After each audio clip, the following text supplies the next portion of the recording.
সর্বকালের সর্বশ্রেষ্ঠ বাঙালি জাতির পিতা বঙ্গবন্ধু শেখ মুজিবুর রহমানের সুযোগ্য কন্যা মাননীয় প্রধানমন্ত্রী শেখ হাসিনার ঐকান্তিক প্রচেষ্টায় শত বাধা বিপত্তি উপেক্ষা করে পদ্মা বহুমুখী সেতু নির্মাণ করা হয়েছে। এই সেতু দিয়ে প্রতিদিন ২১টি জেলার যানবাহন ঢাকা মাওয়া এক্সপ্রেসওয়ে ব্যবহার করে যাত্রাবাড়ী মোড় দিয়ে ঢাকা মহানগরীতে প্রবেশ করে।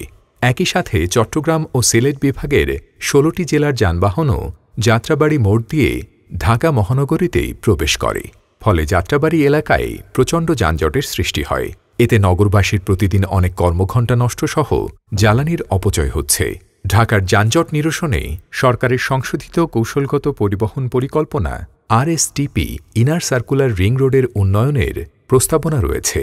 পোস্তগোলা ব্রিজ হতে রায়েরবাজার সুইচগেট পর্যন্ত ইনার সার্কুলার সড়কটি ঢাকা দক্ষিণ সিটি কর্পোরেশনের অধিক্ষেত্রের আওতাধীন হওয়ায় ঢাকা দক্ষিণ সিটি কর্পোরেশনের মাননীয় মেয়র প্রথম ধাপে প্রস্তাবিত সড়কের কামরাঙ্গীরচর লোহারপুল থেকে রায়েরবাজার সুইচগেট পর্যন্ত উন্নয়ন কার্যক্রম হাতে নিয়েছেন।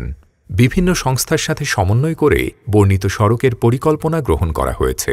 প্রস্তাবিত সড়কে ৮ লেনের ব্যবস্থা রাখা হয়েছে, যার মধ্যে মাঝের ২-২-৪ লেন এক্সপ্রেসওয়ে হিসেবে এবং পাশের ২-২-৪ লেন সার্ভিস লেন হিসেবে রাখা হয়েছে। দ্বিতীয় ধাপে কামরাঙ্গীরচর লোহার ব্রিজ থেকে পোস্তগোলা ব্রিজ পর্যন্ত সড়ক নির্মাণ হবে। পোস্তগোলা ব্রিজ থেকে রায়েরবাজার পর্যন্ত সড়কটি নির্মাণ করা হলে সাভার, উত্তরা, এয়ারপোর্ট, গাজীপুর সহ এ সড়ক ব্যবহার করে উত্তরবঙ্গে যাতায়াত সহজতর হবে। ফলে ঢাকার যানজট হ্রাস পাবে।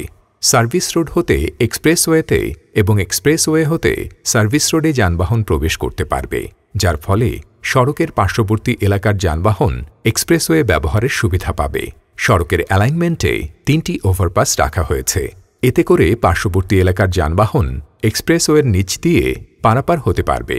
এছাড়াও বুড়িগঙ্গা আদি চ্যানেল সংলগ্ন হওয়ায় প্রস্তাবিত সড়কে প্রশস্ত হাঁটার পথ এবং বৃক্ষরোপণের ব্যবস্থা রাখা হয়েছে। এতে পরিবেশের ভারসাম্য রক্ষা হবে এবং নগরবাসী নদীর নান্দনিক পরিবেশ ও সৌন্দর্য উপভোগ করতে পারবে।